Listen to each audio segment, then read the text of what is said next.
নমস্কার, আমি আশালতা। আজকে আমি আপনাদের ডিম এঁচোড়ের দুর্দান্ত এক রেসিপি করে দেখাবো। একঘেয়েমি এঁচোড় না খেয়ে এইভাবে একবার ডিম দিয়েও রান্না করে দেখুন, দারুণ লাগবে। তো এঁচোড়গুলো একটু আমি বড় বড় করে কেটে নিয়েছি। ঠিক দেখছেন সাইজটা একটু বড় বড়ভাবে কেটেছি। এবারে এখানে জল গরম করতে দিয়েছি আর তাতে দিয়ে দিচ্ছি নুন আর হলুদ। এটা দিয়ে এঁচোড়টা আমি একটু সিদ্ধ করে নেব।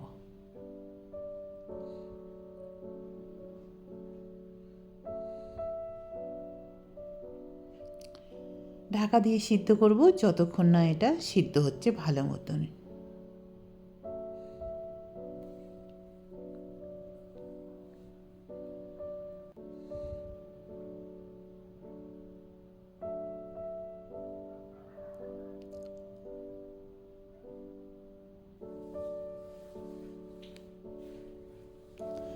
এবার দেখি 4-5 মিনিট সিদ্ধ করতে দিয়েছি।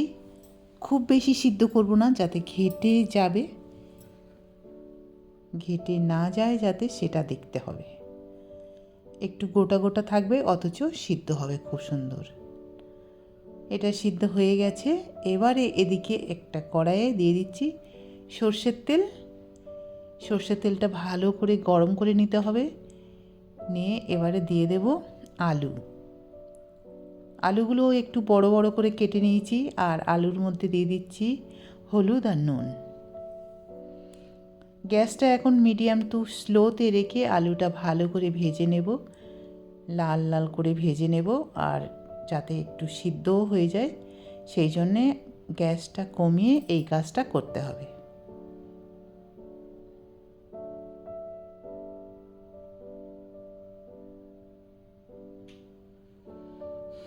তো আলুটা ঢাকা দিয়ে দিয়ে ভেজে নিয়েছি, খুব সুন্দর দেখতে পাচ্ছেন ভাজা হয়ে গেছে। এবারে আলুগুলো তুলে নেব।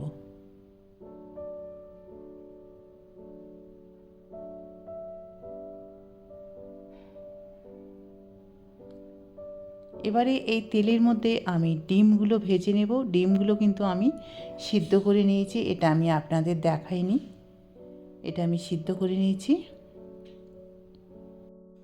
তো সিদ্ধ করা ডিমগুলো ভালো করে ভেজে নেব।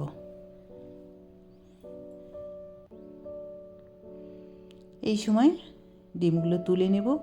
ডিমে আমি আর নুন হলুদ দিলাম না, আলুর নুন আর হলুদে এটা দেখুন খুব সুন্দর একটা রং এসে গেছে।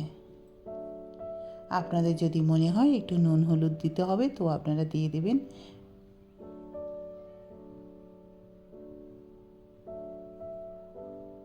এবারে এই তেলের মধ্যে এঁচোড়টাও একটু ভেজে নেব।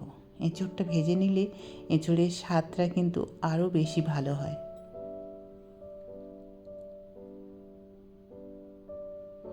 এঁচোড়গুলো এবারে তুলে নেব, হালকা করে ভেজে নিয়েছি।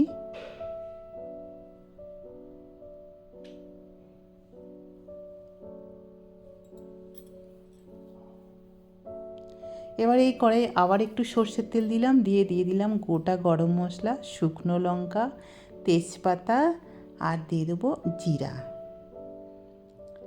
এবারে দিয়ে দিচ্ছি একটু চিনি, 1/2 টিস্পুনের মতন চিনি দিলাম, দিলে এটা কালারটা খুব সুন্দর হবে। আর দিয়ে দিলাম পেঁয়াজ। এখানে আমি 2টো বড় সাইজের পেঁয়াজ কেটে নিয়েছি ছোট ছোট করে। পেঁয়াজটা খুব ভালো করে ভাজতে হবে।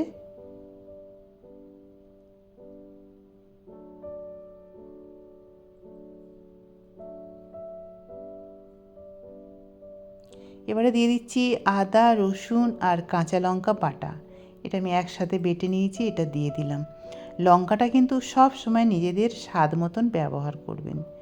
আপনাদের যদি বেশি লঙ্কা খেতে হয় তো আপনারা বেশি দিতে পারেন, কম যদি মনে হয় তো আপনারা কম দিতে পারেন।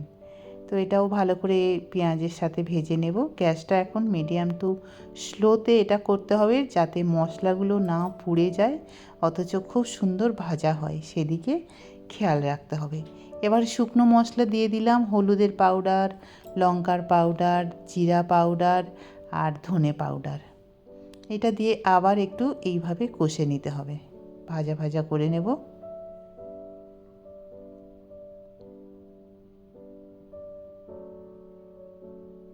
এবারে দিয়ে দিচ্ছি টমেটো পেস্ট। এখানে আমি 3টে টমেটো নিয়েছি, পেস্ট করে এটা দিয়ে দিলাম। এখানে একটু টমেটোটা দিলে খেতে ভালো লাগে, এঁচোড় আছে। আর দিয়ে দিচ্ছি স্বাদ মতো নুন। নুন দিলে টমেটো থেকে খুব তাড়াতাড়ি জল ছেড়ে দেয় আর খুব তাড়াতাড়ি তেলও ছেড়ে যায়।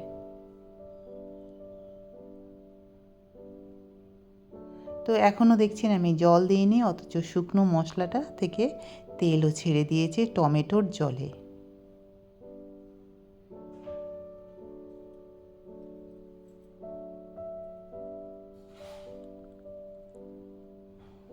ভালো করে কষে নিতে হবে, কিন্তু তলাতে যাতে লেগে না যায়, মশলা না পুড়ে যায়, সেদিকে খেয়াল রাখতে হবে।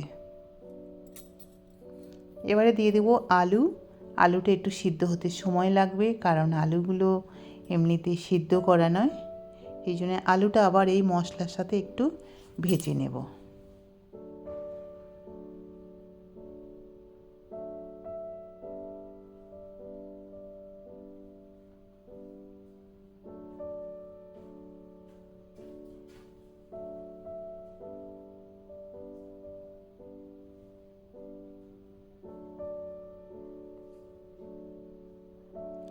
আলুগুলো 2 মিনিটের মতন ভেজে নিয়েছি ঢাকা দিয়ে দিয়ে। এবারে সিদ্ধ করে রাখা এঁচোড়টাও একটু ভেজে নেব।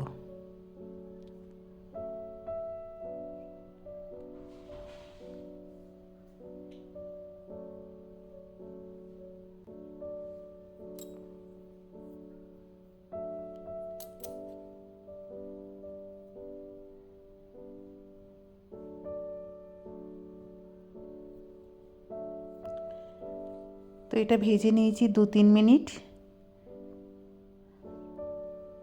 এবারে দিয়ে দেবো পরিমাণ মতন জল। এগুলো প্রায় সব সিদ্ধ হয়ে আছে, তো সেই জন্য বেশি জল লাগবে না। আর এই তরকারিটা একটু মাখা মাখা হলে ভালো লাগে খেতে। তো সেই মতন জলটা দিয়ে দিলাম। জল দিয়ে আবার 4-5 মিনিট এটা রান্না করতে হবে ঢাকা দিয়ে।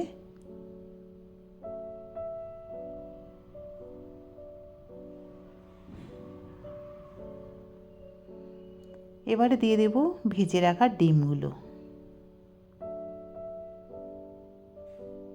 ডিম দিয়ে আবার 4-5 মিনিট আমি রান্না করব, ডিমের মধ্যে যাতে নুন ঝাল খুব ভালো মতন ঢুকে যায়।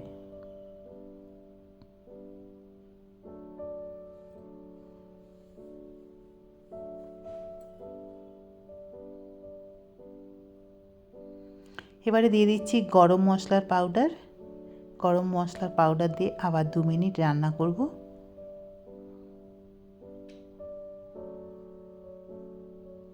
ব্যাস, তারপরে এটা পরিবেশন করতে হবে। এবারে আমরা এটা পরিবেশন করব ভাত, রুটি, লুচি, পরোটার সাথে। অসাধারণ খেতে। কেমন লেগেছে রেসিপিটা কমেন্ট করে অবশ্যই জানাতে পারেন।